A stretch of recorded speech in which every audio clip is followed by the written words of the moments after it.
जन अवगुण प्रभु मान न काऊ, दीन बंधु अति मृदुल स्वभाव।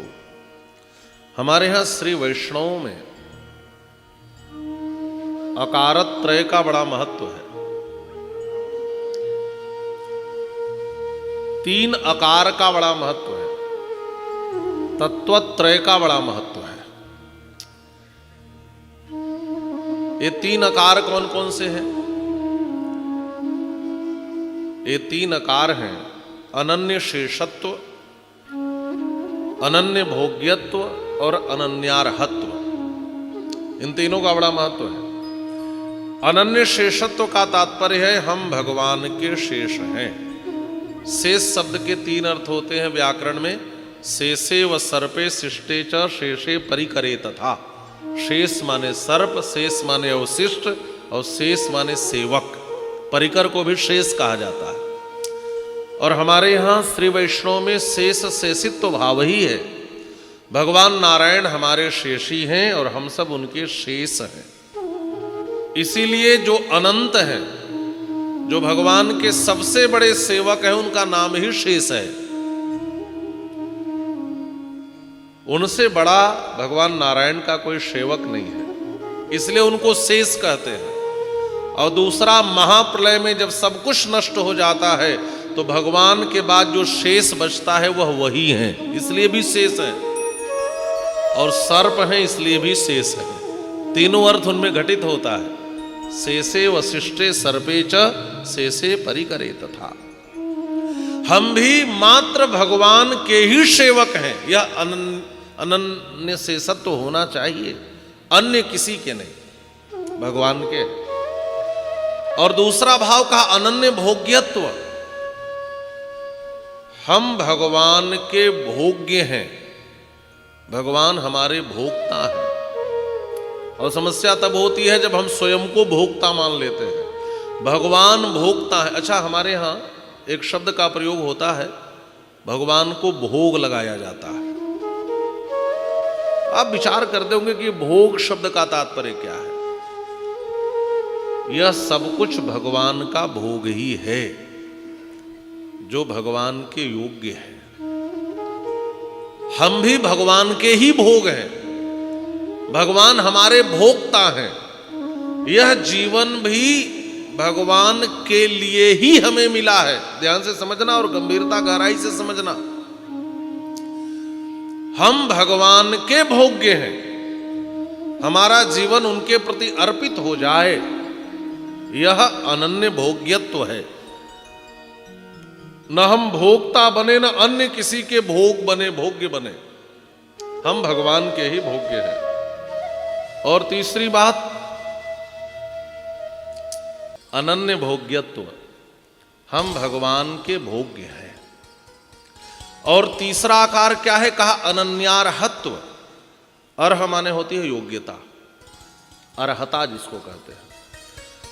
हम भगवान के ही योग्य हैं, भगवान के अलावा हम किसी के योग्य नहीं हैं। कैसे? मैं आपसे एक व्यवहारिक बात पूछ रहा हूं। ऐसा संसार में कोई नहीं है जिसमें कोई दोष न हो। ये मैं नहीं कह रहा हूं। श्रीमद् वाल्मीकि रामायण के युद्ध कांड में जब हनुमान जी महाराज जानकी जी को सताने वाली राक्षसियों को मारने के लिए प्रस्तुत हुए, तो मां जानकी ने पूछा क्यों मारना चाहते हो? तो हनुमान जी ने कहा, मां इनमें दोष है, इन्होंने आपको सताया है, डराया है, मैं चित्रवध करूंगा। तो मां जानकी ने कहा, एक बात बताओ हनुमान, संसार में ऐसा कौन है जिसमें कोई दोष नहीं है? पापा नामुआ शुभा नामुआ बधारहा नाम मथापिवा कार्यम कारुण्य मारेण न कश्चिन्न पराध्यते। एक घटना आपने और सुनी होगी। जीसस क्राइस्ट कहीं जा रहे थे, एक वेश्या को लोग पत्थर मार रहे थे। उन्होंने एक बात कही, जिसने जीवन में कोई गलतियां न की हो पत्थर मारे, और लोगों ने पत्थर फेंक दिया। आज यह घटना घटती और हमारे आपकी तरह लोग होते तो पहला पत्थर मारकर कहते मैंने कोई गलती नहीं की है, मेरे भीतर कोई दोष नहीं है। जीसस क्राइस्ट ने कोई बहुत बड़ी बात कह दी और उसका असर हो गया, यह भी बात नहीं है। बात यह है कि उस समय के लोग कितने ईमानदार थे, जिन्होंने स्वीकार कर लिया कि हमारे भीतर भी दोष है। और यह बात जीसस क्राइस्ट से जाने कितने हजार वर्ष पहले जगत जननी जगदम्बा श्री जानकी जी ने हनुमान जी से कहा था, न कश्चिन न पराध्यति, संसार में ऐसा कौन है जिसमें कोई दोष नहीं है। जिसमें दोष है वह मारने योग्य है। तो हनुमान, मैंने भी अपने देवर लक्ष्मण के प्रति कठोर शब्दों का प्रयोग किया था।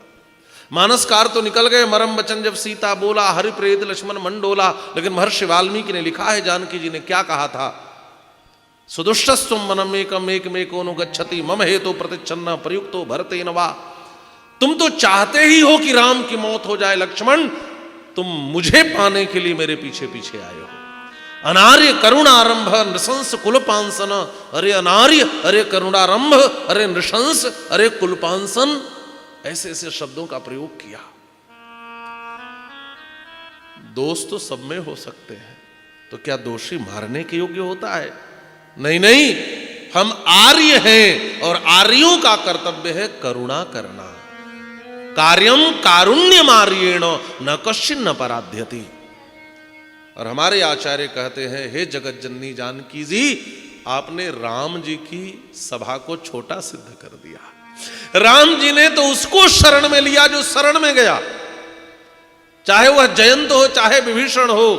लेकिन जो शरण में नहीं आई थी, ताजा ताजा अपराध करने वाली राक्षसियां थीं, उन पर भी करुणा करके आपने बता दिया कि जगत जननी तो आप ही हैं।